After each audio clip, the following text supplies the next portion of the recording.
Hi, this is Judymay Murphy, and today we're going to be talking about what is it that you can do when you become emotionally triggered. Now, what do we mean by emotionally triggered? Let's imagine that your day's going on and you're feeling pretty good or just kind of normal, just kind of trotting along, or you could be really, really excited, and then suddenly something happens. It could be something as simple as a song that you hear in the background, or it could be a smell that wafts past, or it could be you hear that someone's coming to visit. And for whatever reason, that then brings your brain back into a place that it's visited before. It kind of like zaps you back to a state of feeling the way you felt when that song was playing, when that smell was prevalent, when that person was around. And sometimes you don't even know what's triggered you. Sometimes you're just like, I don't know, I'm suddenly feeling terrible. And this might be just a mild feeling of icky, or it could be something that's even more profound, like a deep dread, a feeling that you're just falling through the earth, or that someone's abandoning you and they'll never come back, and you just feel this very sort of young feeling, of a feeling like that toddlers experience of when their mom or dad walks out the room of, I'm not okay. What is it that we can do in practical terms? Because, we can see a lot of advice about, how we can make sure that we don't get triggered, how we can emotionally regulate a little bit better, what exactly it is that's happening. But how about if there were some things that you could do when you're triggered? Now, for a start, we got to get rid of all the clever stuff, because when you're triggered, you cannot do clever stuff. However, if you can get to a point where you know that it's only a little bit reality and it's also a lot of history or a lot of your own chemistry that is adding to this situation, then you can say to yourself, right now I'm triggered, and there are a few little things you can do which will mean not that you'll be instantly okay, but that it's easier for you to while you're in there, and also it's easier for you to get out. So the very first thing that I want you to do is drink a pint of water. Now, the thing is that the brain, when it gets dehydrated, can't function that well. So maybe it's trying to switch tracks back to that better place, and it just can't because it's not hydrated. Very simple, pint of water. Next thing then is to get your blood sugar level back on track. So eat a little something. I always find things like smoked almonds, or things that are easy to eat. You don't have to prepare anything, and it's not like a worthy thing like celery sticks, but just something that you like, just to get your blood sugar level back on track. Really, really important.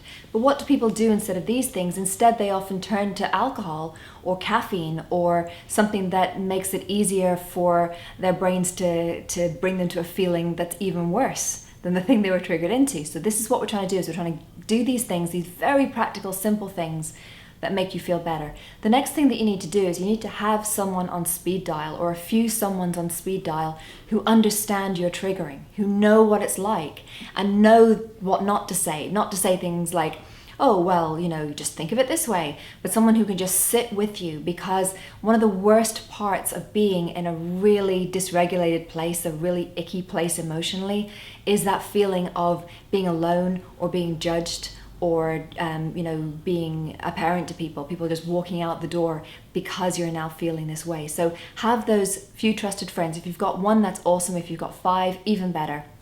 Have them on the phone, explain to them that this thing sometimes happens to you, and you're not leaning super heavy on them. You might just chat about other things. It's not that you're phoning them up for a therapy session, but you do need to make sure that you're not alone in this. Or if that's not available to you right now, try to just get yourself around people. Because very often just looking someone in the eye, a real person in the eye, can actually cause everything to calm down again, and can be very, very useful. The next thing I'd like you to do is identify something that really works for you, like some kind of a touchstone, like a favorite piece of music, or I know a lot of my clients, they like to go for a particular walk. I don't, but they love it. They love to go for a particular walk, and they find that really calms them down, and they talk about breathing in the fresh air. For some of them, it might be a pet.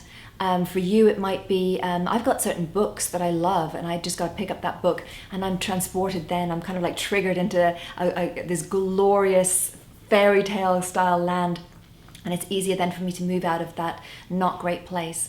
And the next thing that I'd like you to do is make sure that you are ready for the next time. I mean, I'm all about being super positive, but the chances are that, if you have been triggered into this not great place a lot in the past or several times in the past, the chances are at some time in the future it might happen again. It might happen at a much, much lower level. But do be ready. Just make sure that it doesn't take you by surprise, so that you don't have to, get the full hit of it, so that you can actually breathe in it a little bit more. Notice a little bit more. Oh, this is what's going on with me. Learn from it. Evolve out of it. Evolve into a place that's just a little bit less harsh on your soul. This is what we want for you. We want for you to feel better. And I know that when you're triggered, it feels like everything's awful and it'll never be good again. You know what? You can even make this video part of one of your touchstones, one of your places that you go to, just to remind you that, I get that it hurts right now, and it is going to be better very, very soon, and you're by no means alone in this.